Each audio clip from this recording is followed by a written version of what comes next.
Hi, Aunt Judy. Hi, Cousin Heather. Wow. Hi, Cousin Martha. Hi, look at the beard. Martha, what's going on? Your hair. Short. What? I just have it up. It's actually. Oh, okay. Wow. And that's a Braga. Braga? I always say that. I should know this. I'm a long lost cousin of Betsy's. Yeah. Hi, Yeah. I'm Martha. Hi, Martha. Penny's my sister, but I don't think her video is on there. Hey, I don't know. He's got to turn it on. He has the power. Maybe she doesn't want to be seen. Maybe. Who knows?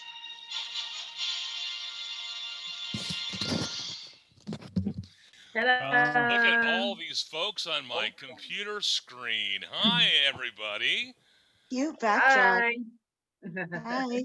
All right, so if I know what I'm doing, But you don't. which I really don't, I set this thing up so that it muted your microphones when you join the meeting. So if you want to chime in, make sure you unmute before you do, okay? It's good to see everybody. Thanks for joining us here virtually. Yeah. We're coming to you live from the COVID-19 hotspot of the planet, Southern California. Arizona's close second. They're catching up, but we're still number one. That's got to be worth something. Okay. So, yeah, I appreciate you guys taking the time to be here with us. And before we get started, I just want to give you an idea of what we're going to be doing, actually, because it's, fairly casual kind of an affair. So I figured anybody who wants to can chime in with some memories or comments or whatever about Betsy and, see where she goes from there. And then when things kind of start to wrap up, we're going to go to Stephen Esterbrook, who, if you don't know Stephen, his mom was Sylvia Esterbrook, otherwise known as Bunny. And Bunny and Mom were best friends for pretty much their whole lives. And we unfortunately lost Bunny last year too. And so now her and Mom are together again, probably tearing it up in heaven. So we'll go to Stephen. He's a musician and he'll play a little song for us. And then what I'll do is I'll probably reenact some important events from Betsy's life with little cutouts. That'll be fun. And I don't know, that last thing may get cut based on time. But I'm just, it might happen. So thanks for everybody who can actually be here. Now, if there are people who wanted to be here but couldn't be here, you can pass on the fact that in a couple of days, probably, I'll get up the recording of this event online at the website that I put together. And emailed or messaged everybody a link to that. And if you don't have the email anymore or whatever, that's okay, because I made sure it was pretty easy to remember. It's https gomulet.wixsite.com/my-site. So that's pretty easy to remember. Actually, it's not. Sorry, it's a low budget affair, and I didn't pay for a URL. So if you want to, you can email me, and my email address is much easier to remember: daveonair@gmail.com. Once again, that's daveonair@gmail.com. So, been thinking a lot about Mom lately, and what we were just listening to before we started was a little playlist that I put together on Spotify of some songs that I remember Mom playing on the record player when I was a kid. It may not be necessarily her favorite songs, but they're songs that remind me of when I was a kid. And one of those things was the Jonathan Livingston Seagull soundtrack, and I had a couple of tracks I think play from Neil Diamond on that. And actually, Steven's going to play something from that same album a little bit later on.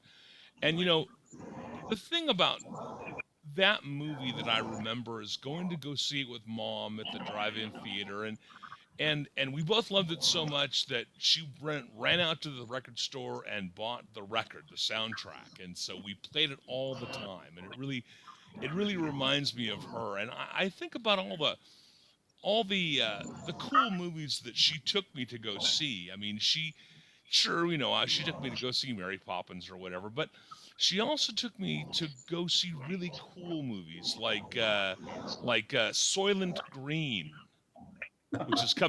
which I that of course I checked my watch and realized I would still be. It happens in the year 2022, so I realized I'll probably still be alive by then. Boy, that's gonna suck. She took me to go see Blazing Saddles. She took me to go see. I remember we went to the drive-in movies, and I can't remember what the main feature was, but the second feature was Cheech and Chong's Up in Smoke. And for a teenage boy sitting there watching Cheech and Chong with his mom was maybe a little bit awkward. Didn't want to laugh too loudly there, but I've been thinking a lot about her, and I remember when I was about, I don't know, probably 6 or 7 years old. And I was fed up. I was fed up when Martha'd come home. She was a little baby. She cried all the time. I had to hassle with that kind of stuff. I had chores to do, to get my allowance, and that was for losers, So I decided I was going to move out of the house. I was probably, like I said, 6 or 7 years old, and I was going to move out to the porch and live underneath the table that was on the porch. And I told my mom that was what I was going to do. And I was very serious about it. And of course, we were in Arizona. And so there's all kinds of, Gila monsters and scorpions and rattlesnakes and mountain lions roaming the desert and stuff. And but the patio was screened in, so it was, somewhat safe. And so Mom said, "Sure, go ahead. You want to live out there? Go right ahead." And she set me up with a little bed out there and said, "You can stay out here." And about probably 2:00 in the morning, I woke up and realized, hey, there's snakes out here, mountain lions and Gila monsters, and I'm gonna go back inside. So I went back into my bedroom and woke up the next morning, and we were done moving out. But I realized as an adult that it was a great parenting skill, because as soon as you tell a child that they can't do something or they can't have something, that's exactly what they want. And for her to realize that she could give in to my request or demand, as it were, without it really jeopardizing me, she just let me do it. And it was much simpler to resolve because, all of a sudden I didn't want to live out in the patio anymore. So it was a great way to parent a child, and I realized as an adult how much of a skill that was, and so it's just what I've been thinking of lately. And I'm wondering if anybody else out there has got some amusing anecdote, because Betsy was fun and funny, and so I'd love to hear somebody else's memories of her.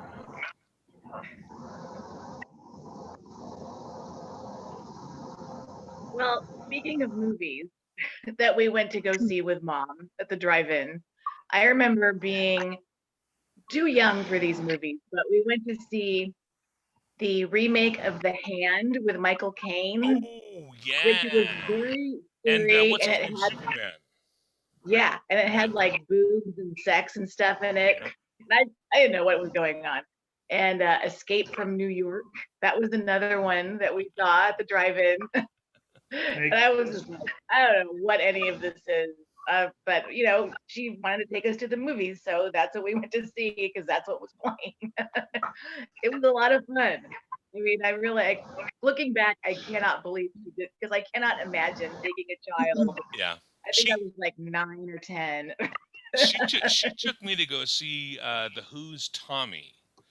Ah, And and when it came out, and that just blew my mind, and as an adult, I watched it again and went, wow, I sat through that and didn't freak out. The Acid Queen, that scene with Anne Margaret and the bubbles and the beans and everything. It's, you know, I had no idea what that was all about as a kid, God knows what was going through her mind at the time. There were little kids sitting I there think next she to just her. wanted to go to the movies, and she didn't care. Like, who cares? It's just a movie. It's not like, it didn't ruin us for Yeah. life. Oh, roller coaster. That was another one that she took us to In with all the Sensorama. oh God, that was so terrifying. But it was great. We All the saw people dying on the we roller saw we coasters. saw all those disaster movies, as I recall, in the 70s. We went to go see Yeah. Earthquake. We went to go see Towering Inferno and the Poseidon Adventure and all of them. We must have liked to watch the planet get destroyed. I don't know. Yeah, I think we did. And now and now It was and a now lot of we're fun. now we're living through it. So who Well, knew? for balance, I have a picture of me with her in a teacup ride at Disneyland, when I was like 6. How fun! Yeah, that's awesome. How fun! Yeah, there you go. And if you ever decide you want to scan that and get that up online, I know I created this. Yeah, I have to do some searching, but I got pictures at various ages. I'm really Nice. sorry that website that I picked out requires you to actually register. I mean, it's free, but they're gonna spam you. Sorry about that. You can't post otherwise. But yeah, if you want to join and use a bad email address and post some stuff there in the future, that would Well, be. we figured it out, but yeah. Yeah, I'm gonna keep that up for as long as